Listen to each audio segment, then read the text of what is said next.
ಇದು ಇಡೀ ಭಾರತದ ನ್ಯಾಯ ವ್ಯವಸ್ಥೆ ಮೇಲೆ ನಂಬಿಕೆಯನ್ನ ಮುಸುಕು ಮಾಡುವ ಕಥನ. ಇಷ್ಟಕ್ಕೂ ಇದೊಂದು ಕಥೆಯಲ್ಲ, ನಿಜ ಘಟನೆಯೊಂದರ ಬಗ್ಗೆ ನಡೆದ ಸುದೀರ್ಘ ಹೋರಾಟ ಇನ್ನೂ ಕೂಡ ನಡೆಯುತ್ತಾನೆ ಇದೆ. ಇದು ದಕ್ಷಿಣ ಕನ್ನಡದ ಅತ್ಯಂತ ಬುದ್ಧಿವಂತರೆನಿಸಿಕೊಂಡ ಜನರನ್ನು ಗೇಲಿ ಮಾಡಿ ನಗುವಂತಹ ಸಮಯವಾಗಿ ಬಿಟ್ಟಿದೆ. ತನ್ನದೇ ಸಮುದಾಯದ ಹುಡುಗಿಯ ಭೀಕರ ಹತ್ಯೆಗೆ ಬಲಿಷ್ಠವಾಗಿ ಒಂದಾದ ದಕ್ಷಿಣ ಕನ್ನಡದ ಸಮುದಾಯವನ್ನ ಅಸಹನೆಯಿಂದ ನೋಡುವ ಸಮಯವಾಗಿ ಬಿಟ್ಟಿದೆ. ಹುಡುಗಿಯೊಬ್ಬಳನ್ನ ನಿಚ್ಚಳ ಬೆಳಕಿನಲ್ಲಿ ಅಪಹರಿಸಿಕೊಂಡು ಹಾಕಿ ಇವತ್ತಿಗೆ 11 ವರ್ಷಗಳಾಗಿ ಹೋಗಿವೆ. ಆದರೂ ಆಕೆಯ ಆತ್ಮ ಮಲಿನಗೊಂಡ ನೇತ್ರಾವತಿ ತಟದ ಇನ್ನೂ ಉಳಿದುಕೊಂಡ ಕತ್ತಲು ಕಾಡಿನಲ್ಲಿ ಅತೃಪ್ತವಾಗಿ ಓಡಾಡಿಕೊಂಡಿದೆ. ಇದ್ದ ಓರ್ವ ಆರೋಪಿ ಕೂಡ ಈಗ ನಿರಪರಾಗಿ ಹೊರಗೆ ಬಂದಿದ್ದಾನೆ. ಹಾಗಾದ್ರೆ ಆ ಕೊಲೆ ಮಾಡಿದ್ದು ಯಾರು? ಇಂತಹ 10 ಹಲವು ಪ್ರಶ್ನೆಗಳನ್ನ, ಅಲ್ಲಲ್ಲಿ ಉತ್ತರಗಳನ್ನ, ಅನುಮಾನಗಳನ್ನ ಮತ್ತು ಒಂದು ಗಾಢ ನೋವನ್ನ ತುಂಬಿಕೊಂಡು ನಿಂತಿದೆ ಇವತ್ತಿನ ಈ ನಮ್ಮ ವಿಡಿಯೋ. ಈ ಒಂದು ಸಂಪೂರ್ಣ ಮಾಹಿತಿ ನಿಮಗೆ ಬೇಕೆಂದ್ರೆ ಈ ವಿಡಿಯೋನ ಕೊನೆವರೆಗೂ ನೋಡಲೇಬೇಕು. ಅದಕ್ಕಿಂತ ಮೊದಲು ನೀವು ನಮ್ಮ ಚಾನಲ್ಗೆ ಹೊಸಬರಾಗಿದ್ದರೆ ದಯವಿಟ್ಟು ಈಗಲೇ ಸಬ್ಸ್ಕ್ರೈಬ್ ಮಾಡಿ, ಜೊತೆಗೆ ಬೆಲ್ ಐಕನ್ ಕೂಡ ಪ್ರೆಸ್ ಮಾಡಿ.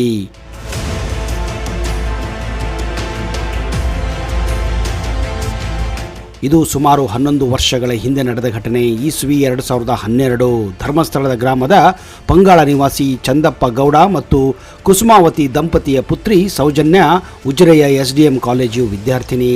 2012ರಲ್ಲಿ ಕಾಲೇಜಿನಿಂದ ಮನೆಗೆ ಮರಳುವಾಗ ನಾಪತ್ತೆಯಾಗಿದ್ದಳು. ನಿಜಕ್ಕೂ ಅವತ್ತು ಆಕೆ ಸ್ವಲ್ಪ ಬೇಗ ಬರಬೇಕಿತ್ತು. ಬೆಳಿಗ್ಗೆ ಹಸದೆ ಮನೆ ಬಿಟ್ಟಿದ್ದಳು. ಅಂದು ಬಹುಶಃ ಹೊಸ ಅಕ್ಕಿ ಊಟ ಇತ್ತೆಂದು ಕಾಣಿಸುತ್ತದೆ.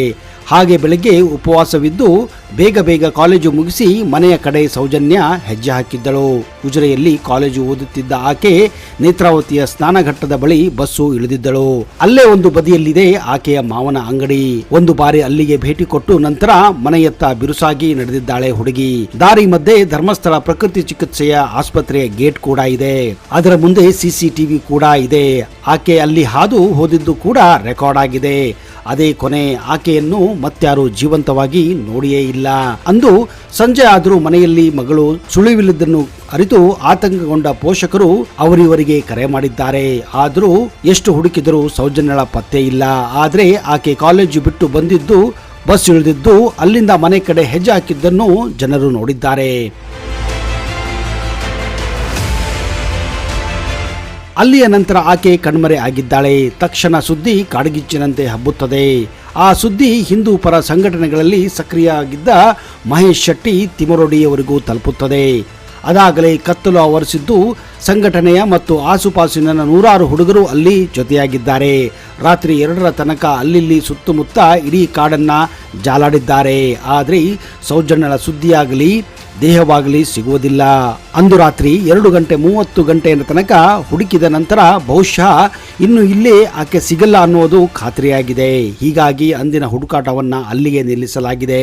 ಸುದೀರ್ಘ 8 ತಾಸುಗಳ ಹುಡುಕಾಟದ ನಂತರ ಎಲ್ಲರೂ ತಮ್ಮ ಮನೆಗೆ ಮರಳಿ ಮರುದಿನ ಬೆಳಿಗ್ಗೆ ಮತ್ತೆ ಹುಡುಕುವ ಆಪರೇಷನ್ ಪ್ರಾರಂಭ ಮಾಡಿದ್ದಾರೆ.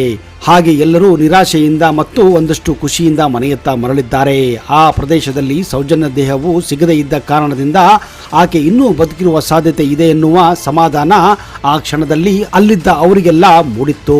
ಆಕೆಯ ಪೋಷಕರು ಮತ್ತು ಮನೆಯವರು ಸಣ್ಣ ಸಮಾಧಾನದಿಂದ ಮತ್ತೆ ಮರುದಿನ ಬೆಳಕು ಹರಿಯುವ ಜೊತೆಗೆ ಹುಡುಗರ ದಂಡು ಅಲ್ಲಿ ಸೇರಿತ್ತು. ಮತ್ತೆ ರಾತ್ರಿ ನಿಲ್ಲಿಸಿದ್ದ ಸರ್ಚ್ ಆಪರೇಷನ್ ಶುರುವಾಗಿತ್ತು. ಆದರೆ ಹುಡುಕಾಡಿದ ಹುಡುಗರಿಗೆ ಅಚ್ಚರಿ ಕಾದಿತ್ತು. ಯಾಕಂದ್ರೆ ಅಲ್ಲಿಯೇ ಕೆಲವೇ ದೂರದಲ್ಲಿ ಮಣ್ಣಸಂಕ ಬಳಿ ಸೌಜನ್ಯ ಶವವಾಗಿ ಮೈ ಮೇಲೆ ಅಸಂಖ್ಯ ಗಾಯಗಳ ಸಮೇತ ಸತ್ತು ಬಿದ್ದಿದ್ದಳು.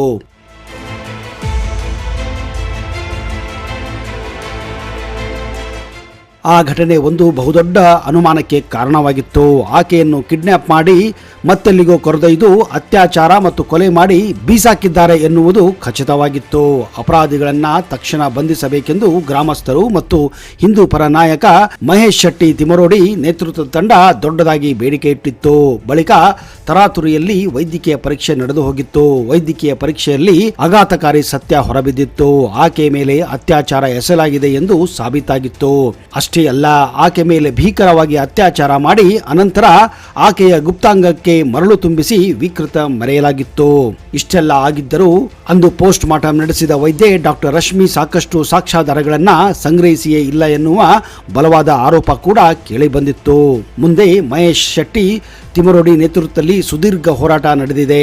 ಈ ಮಧ್ಯೆ ಆಕೆಯ ಅಪಹರಣ ಮತ್ತು ಕೊಲೆಯಾದ 3 ದಿನಕ್ಕೆ ಸಂತೋಷ್ ರಾವ್ ಎಂಬ ಓರ್ವ ವ್ಯಕ್ತಿಯನ್ನು ಧರ್ಮಸ್ಥಳದ ಸಿಬ್ಬಂದಿಗಳು ಹಿಡಿದು ತಂದು ಈತನೇ ಕೊಲೆ ನಡೆಸಿದ್ದು ಎಂದು ಪೊಲೀಸರಿಗೆ ಒಪ್ಪಿಸಿದ್ದಾನೆ. ಪೊಲೀಸರು ಕೂಡ ಆತನನ್ನೇ ಆರೋಪಿ ಎಂದು ಬಿಂಬಿಸಿ ಆತನ ಮೇಲೆ ಎಫ್ಐಆರ್ ಕೂಡ ದಾಖಲು ಮಾಡಿದ್ದರು.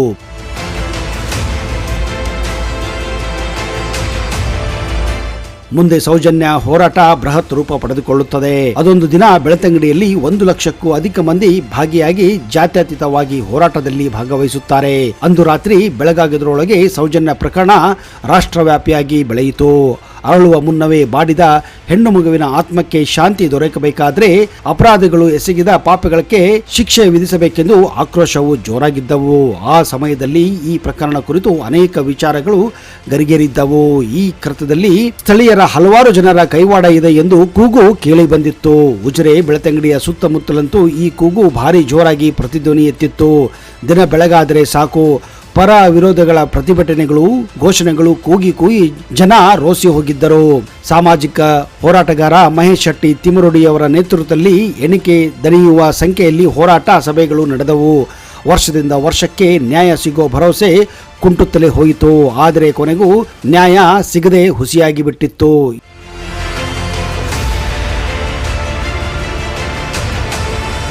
ಇನ್ನು ಕೊಲೆ ನಡೆದ 3ನೇ ದಿನ ಬಳಿಕ ಬಂಧಿಸಲಾದ ಕಾರ್ಕಳ ತಾಲೂಕಿನ ಕುಕ್ಕುಂದೂರು ಗ್ರಾಮದ ನಿವಾಸಿ ಸಂತೋಷ್ ರಾವ್ ಅವರನ್ನು ಆರೋಪಿ ಎಂದು ಶಂಕಿಸಿ ಆತನನ್ನ ಪೊಲೀಸರ ವಶಕ್ಕೆ ಒಪ್ಪಿಸಲಾಗಿತ್ತು.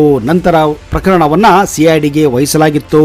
ಮುಂದೆ ಚುನಾವಣೆ ನಡೆದು ಸಿದ್ದರಾಮಯ್ಯ ಮುಖ್ಯಮಂತ್ರಿಯಾದಾಗ ಬೆಳ್ತಂಗಡಿಯ ಶಾಸಕರಾಗಿ ಇದ್ದವರು ವಸಂತ ಬಂಗೇರ ಅವತ್ತು ಜನಪರ ಹೋರಾಟ ಪರ ನಿಂತಿದ್ದರು. ಅವರ ಒತ್ತಾಸೆಯಿಂದ ಅಂದಿನ ಮುಖ್ಯಮಂತ್ರಿ ಈ ಘಟನೆಯನ್ನ ಮುಂದೆ ಸಿಬಿಐಗೆ ವಹಿಸುತ್ತಾರೆ. ಈಗ ಪ್ರಕರಣ ತೀರ್ಪು ಕೊನೆಗೂ ಪ್ರಕಟವಾಗಿದೆ. ಸಿಬಿಐ ವಿಶೇಷ ನ್ಯಾಯಾಲಯ ತೀರ್ಪು ಪ್ರಕಟಿಸಿದ್ದು ಆರೋಪಿ ಸಂತೋಷ್ ರಾವ್ ಅವರನ್ನ ನಿರ್ದೋಷಿ ಎಂದಿದೆ. ಪೊಲೀಸರು ಸಿಐಡಿ ಬಳಿಕ ತನಿಖೆ ನಡೆಸಿದ್ದು ಸಿಬಿಐ 2016ರಲ್ಲಿ ವರದಿಯನ್ನು ನೀಡಿದ್ದರೂ ಸಾಕ್ಷ್ಯಾಧಾರ ಕೊರತೆಯಿಂದ ಆರೋಪಿಯನ್ನ ದೋಷಮುಕ್ತಗೊಳಿಸಲಾಗಿದೆ.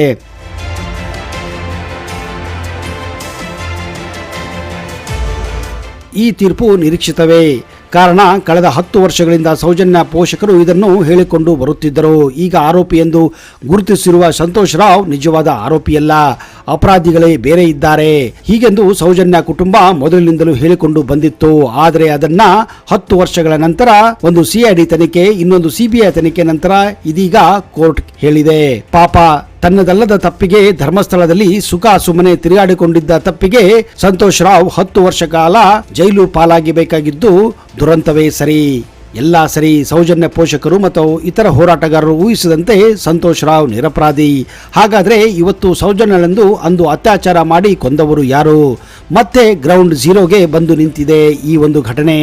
ಮೊನ್ನೆಗೆ ತನಿಖೆಗೆ ಒಂದು ಅಂತ್ಯ ಬಿದ್ದಿದೆ. ಈ ಅಂತ್ಯ ಅನ್ನೋದು ಒಂದು ಆರಂಭ ಕೂಡ. ಹಳೆಯ ಆರೋಪಿ ನಿರಪರಾಧಿ ಎಂದಾದರೆ ನಿಜವಾದ ಆರೋಪಿ ಯಾರು? ಇಂದು ಸೌಜನ್ಯ ಪೋಷಕರ ಪ್ರಶ್ನೆ. ಸೌಜನ್ಯ ಅಪರಾಧಿ ಸಿಗದೆ ಹೊರತು ಈ ಹತ್ಯೆಯನ್ನು ಮಾಡಿದ್ದು ಮನುಷ್ಯರಲ್ಲವೇ? ಅಂದರೆ ಇದು ದೇವರು ಮಾಡಿದ ಕೊಲೆಯೇ? ನಿನ್ನೆ ಸೌಜನ್ಯ ಪರ ಹೋರಾಟಗಾರ ಮಹೇಶ್ ಶೆಟ್ಟಿ ತಿರುಮೋಡಿಯವರು ಹಳೆಯ ಘಟನೆಗಳನ್ನೆಲ್ಲ ಮೆಲುಕು ಹಾಕಿ ಆಕ್ರೋಶ ಹೊರಹಾಕಿದ್ದಾರೆ.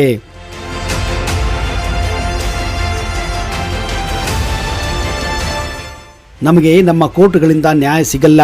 ಇವರಿಗೆ ಧರ್ಮಸ್ಥಳ ಮಂಜುನಾಥ ಮತ್ತು ಅಣ್ಣಪ್ಪ ದೈವಗಳೇ ಶಿಕ್ಷೆ ನೀಡಬೇಕೆಂದು ಹೇಳಿಕೊಂಡಿದ್ದಾರೆ. ಈ ನೋವಿನಲ್ಲಿಯೂ ನಿರಪರಾಧಿ ಒಬ್ಬರನ್ನ ಬಿಡಿಸಿ ತಂದ ಬಗ್ಗೆ ಸಾರ್ಥಕತೆಯ ದನಿ ಹೊರಹೊಮ್ಮಿದೆ. ಅಂದು ಸೌಜನ್ಯಳ ನಗ್ನ ದೇಹದ ನೋವುಗಳನ್ನು ಕಂಡಿದ್ದ ನೇತ್ರಾವತಿಯ ಕಪ್ಪು ಕಾಡಿನ ಮಣ್ಣಿನ ಅಸಂಖ್ಯ ಹುಳಗಳು ಸಹಕುಟುಂಬ ಪರಿವಾರವಾಗಿ ತಾಳ್ಮೆಯಿಂದ ಕಾಯುತ್ತಿವೆ.